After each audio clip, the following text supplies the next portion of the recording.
Kitchen हमारे घर का सबसे इम्पॉर्टेंट पार्ट, खासतौर से हम लेडीज़ के लिए, जहाँ हमारे दिन का ज़्यादातर वक्त गुजरता है। इसलिए बहुत ज़रूरी है कि हमारा किचन दिखने में तो खूबसूरत हो ही, साथ ही साथ हमारी ज़रूरतों के मुताबिक भी बना हुआ हो। लेकिन जब हम इन दोनों एस्पेक्ट्स को मिलाकर किचन डिज़ाइन करने की कोशिश करते हैं तो कुछ ना कुछ मिस्टेक्स कर ही देते हैं। इसीलिए आज की वीडियो में हम जानेंगे कुछ कॉमन किचन डिज़ाइन मिस्टेक्स के बारे में और कैसे इन गलतियों को करने से बचा जा सकता है, और अगर गलती हो गई है तो इन्हें कैसे सुधारा जा सकता है। Hi everyone, welcome back to Rishud interiors. I am Suman, interior designer, और आपके किचन से जुड़े जितने भी सवाल हैं उन सवालों के जवाब आपको आज की वीडियो में मिलेंगे। तो चलिए शुरू करते हैं आज का वीडियो। मुझे पर्सनली लगता है कि किचन डिज़ाइन मिस्टेक्स में सबसे बड़ी मिस्टेक्स जो मैंने अक्सर घरों में देखी है वो ये है कि अपर कैबिनेट्स और सीलिंग के बीच में गैप छोड़ देना।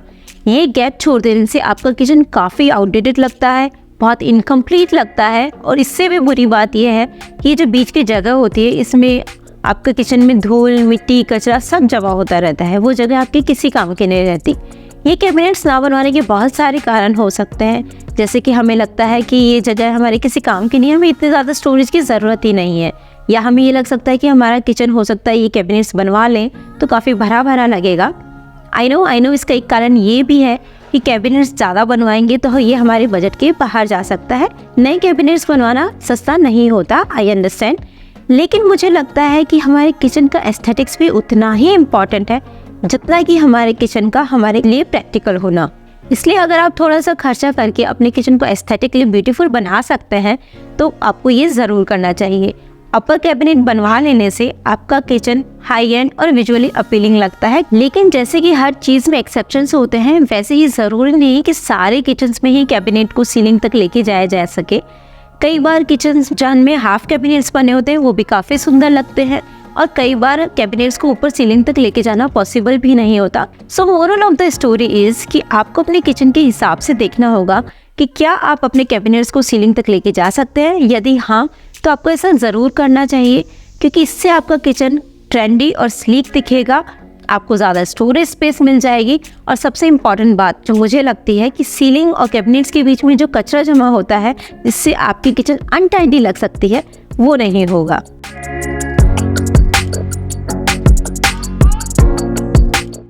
अगर आपको ये कंसर्न है कि अगर आप ऊपर तक कैबिनेट ले जाते हैं तो आपका किचन काफ़ी भरा भरा लगेगा, तो उसके दो सॉल्यूशंस मेरे पास है। पहला ये कि नीचे के कैबिनेट्स को आप कवर्ड रखिए और ऊपर के कैबिनेट्स में आप ग्लास शटर लगा सकते हैं, जिससे लाइट रिफ्लेक्ट होगी और आपका किचन में ओपननेस बढ़ेगी, आपका किचन इतना भरा भरा नहीं लगेगा। दूसरा सॉल्यूशन ये है कि ऊपर की तरफ आप कवर्ड कैबिनेट्स रखिए और नीचे आप ओपन शेल्फ रख सकते हैं। इन ओपन शेल्फ्स को एक्सेस करना भी ईजी होगा और क्लीन करना भी। अगर आपका किचन ऑलरेडी बना हुआ है और आपके कैबिनेट्स और सीलिंग के बीच में गैप है तो उसे आप कैसे फिल कर सकते हैं। इसका सबसे पहला और बेस्ट तरीका तो ये है, अगर आपका बजट अलाउ करता है तो आप ऊपर की जगह में कैबिनेट्स बनवा सकते हैं, जहाँ पे आपको एक्सेस स्टोरेज मिल जाएगी, आप उन कैबिनेट्स को एक्सेस कर सकते हैं। लेकिन अगर आपका बजट उतना नहीं है और आप किचन को सुंदर भी दिखाना चाहते हैं तो आप फॉल्स कैबिनेट्स बनवा सकते हैं, जिसमें आप सिर्फ सामने के शटर लगाइए, जिससे आप स्टोरेज एक्सेस तो नहीं कर पाएंगे लेकिन आपका किचन दिखने में काफ़ी सुंदर लगेगा। अगर ये गैप काफ़ी कम है, जैसे 4-5 इंच का ही है, तो आप उसे फिलर से फिल कर सकते हैं या फिर एक क्राउन मोल्डिंग लगा सकते हैं, जिससे आपकी किचन की ब्यूटी और भी ज़्यादा बढ़ जाएगी। एज ए डिज़ाइनर जो most common kitchen design mistake भी है और मैंने भी की है वो ये है कि फ्रिज के लिए जो जगह बनाई जाती है उस साइज़ का कभी आपका फ्रिज होता ही नहीं है। या तो फ्रिज काउंटर से बाहर निकला होता है, या फिर एक इनबिल्ट फ्रेम फ्रिज के लिए बनाया जाता है जो या तो फ्रिज की साइज से बहुत ज़्यादा बड़ा होता है या इतना छोटा है कि इसमें आपका फ्रिज फिट ही नहीं होता है। इसका क्या सोल्यूशन है? या तो आप अपना फ्रिज चेंज करें, क्योंकि जो स्टैंडर्ड डेप्थ फ्रिज होते हैं उनकी डेप्थ 32 इंचेस होती है, जबकि हमारे काउंटर की डेप्थ होती है 24 to 27 इंचेस। तो एनीवे आपका जो फ्रिज है वो काउंटर से बाहर निकला हुआ दिखाई देगा ही देगा। तो या तो आप स्टैंडर्ड डेप्थ की जगह काउंटर डेप्थ फ्रिज लें, लेकिन काउंटर डेप्थ फ्रिज थोड़े महंगे आते हैं, इसलिए ये सॉल्यूशन एक कॉस्टली अफेयर है। दूसरा सॉल्यूशन ये है कि फ्रिज के पीछे की जो दीवार है उससे आप थोड़ा सा कट करके फ्रिज को अंदर पुश कर सकते हैं, जिससे आपको 4-5 इंच की जगह एक्स्ट्रा मिल जाती है। या फिर आप फ्रिज के साइड में या फिर ऊपर की तरफ कैबिनेट्स बनवा के जो फ्रिज की डेप्थ के अनुसार हो, उससे आपके फ्रिज की डेप्थ ज़्यादा नहीं दिखेगी और फ्रिज बाहर निकला हुआ नहीं दिखेगा।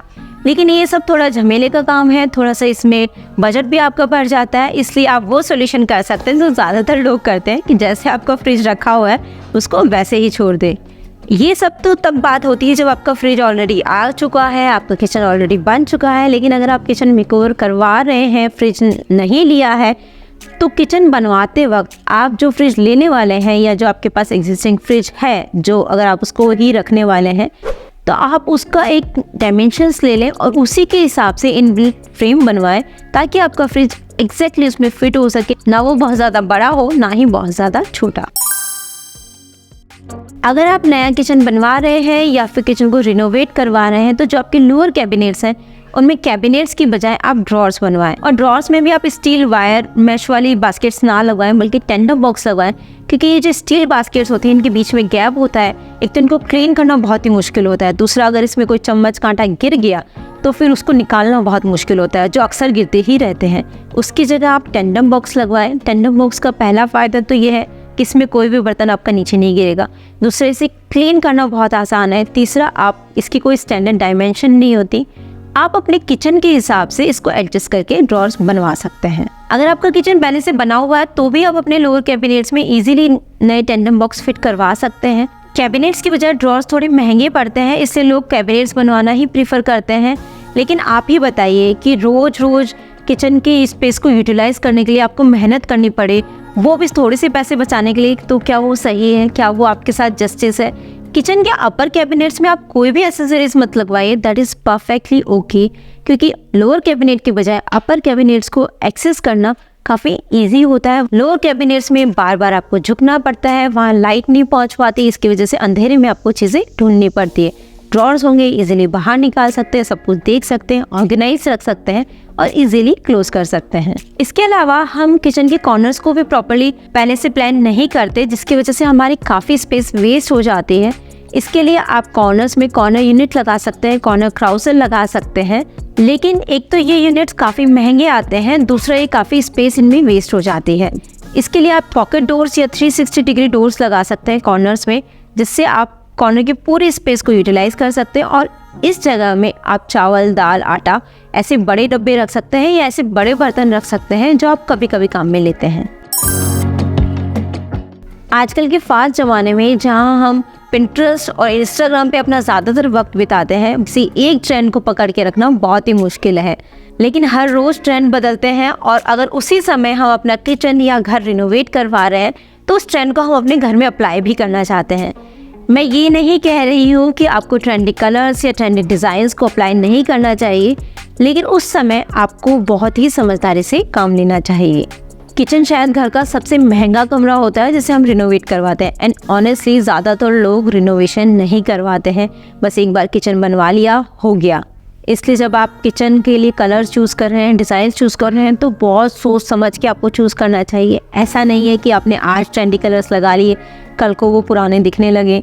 अगर आप एक ऐसे पर्सन हैं जो बार बार रिनोवेशन करवाते हैं, हर 5 साल में 10 साल में आपको किचन रिनोवेशन करवाना पसंद है, तो इट्स ओके, आप ट्रेंडी कलर्स को यूज़ कीजिए, ट्रेंडी डिज़ाइंस को यूज़ कीजिए, कोई प्रॉब्लम नहीं है, क्योंकि आप कुछ समय बाद में अब ट्रेंड्स के हिसाब से अपने किचन को रिनोवेट करवा ही लेंगे। लेकिन अगर आप बार बार रिनोवेशन नहीं करवाना चाहते हैं, एक बार में अपना किचन बनवाना चाहते हैं, तो आपको ये ध्यान में रखना चाहिए। मान लीजिए कि आपने रेड लैकर्ड ग्लास किचन बनवाया है जो अभी काफ़ी ट्रेंड में है, तो वो आपने अभी बनवा लिया, लेकिन कुछ समय बाद आप उसे चेंज करवाना चाहेंगे, क्योंकि कौन ही ऐसा होगा कि जो दिन भर रेड कलर को देखना चाहेगा अपनी आंखों के सामने में, अनटिल और अनलेस रेड आपका एकदम फेवरेट कलर है। बट ये red, bottle green, peacock blue, ये सारे बोल्ड और चटक कलर आपको बहुत ज़्यादा पसंद है और आपको लगता है कि आप इन कलर से कभी भी बोर नहीं होंगे, तो आप निसंकोच अपने किचन में ये कलर्स यूज़ कर सकते हैं। बट आप श्योर नहीं है कि ट्रेंडी कलर्स आपके किचन में कैसे लगेंगे, कुछ समय बाद में हो सकता है आप इनसे बोर हो जाए, तो ऐसे रंगों से आप दूरी बना के रखिए और सटल और न्यूट्रल कलर्स का यूज़ अपने किचन में कीजिए।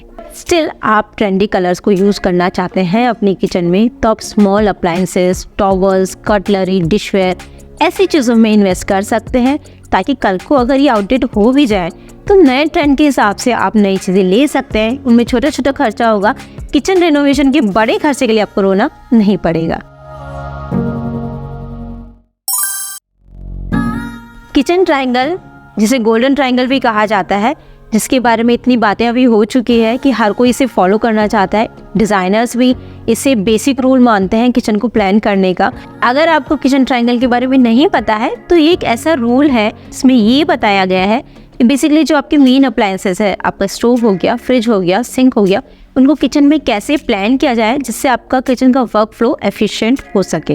वर्क ट्रायंगल के बारे में ज़्यादा जानने के लिए आप ये वाला वीडियो देख सकते हैं, जिसमें वर्क ट्रायंगल के बारे में अच्छे से हमने समझाया है, कैसे इसे यूज़ किया जाता है वो आप जान सकते हैं। इस कॉन्सेप्ट की मेन प्रॉब्लम ये है कि इसे 1940s में बनाया गया था, बहुत टाइम पहले, जब आज के टाइम से किचन काफ़ी छोटे होते थे और काम करने का तरीका भी काफ़ी अलग होता था।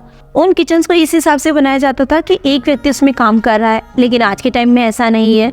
वर्किंग कपल साथ मिलके खाना बनाते हैं या फिर हम मेड के साथ में मिलके खाना बनाते हैं। वर्क ट्रायंगल्स छोटे और सिंपल किचन्स के लिए परफेक्ट है, लेकिन अगर आपका किचन बड़ा है या फिर ओपन कॉन्सेप्ट है तो फिर आपको वर्क ट्रायंगल को ब्लाइंडली फॉलो करने की ज़रूरत बिल्कुल भी नहीं है, ना कोई प्रेशर लेने की ज़रूरत है। पहले एक रूम में किचन होता था जो बंद होता था, लेकिन आजकल ओपन किचन का कॉन्सेप्ट है, लिविंग डाइनिंग के साथ अटैच्ड या कनेक्टेड किचन होता है। ऐसे में अगर आपने फ्रिज को डाइनिंग एरिया में रखा है या फिर आपका वॉश एरिया किचन से अलग है तो आप वर्क ट्रायंगल को एनीवे कैसे भी फॉलो नहीं कर पाएंगे। चाहे आप किचन को कैसे भी बनाएं, कोई भी रूल फॉलो करें, एक बात ध्यान रखें कि आप जो किचन प्लान कर रहे हैं वो आपके और आपकी फैमिली की ज़रूरतों के हिसाब से होना चाहिए, उनको काम करने में ईज़ फील होनी चाहिए, उस हिसाब से आप किचन प्लान करें। वीडियो काफ़ी लंबा हो गया है, लेकिन मेरी लिस्ट अभी ख़त्म नहीं हुई है, इसीलिए हम इसे कंटिन्यू करेंगे किचन डिज़ाइन मिस्टेक्स पार्ट 2 में। अगर आप चाहते हैं कि पार्ट 2 जल्द से आ जाइए तो कमेंट में लिख के दीजिए part 2। Thank you for watching this video. मिलते हैं नेक्स्ट वीडियो में, तब तक के लिए आप हमारे बाकी के वीडियोज़ देखते रहिए।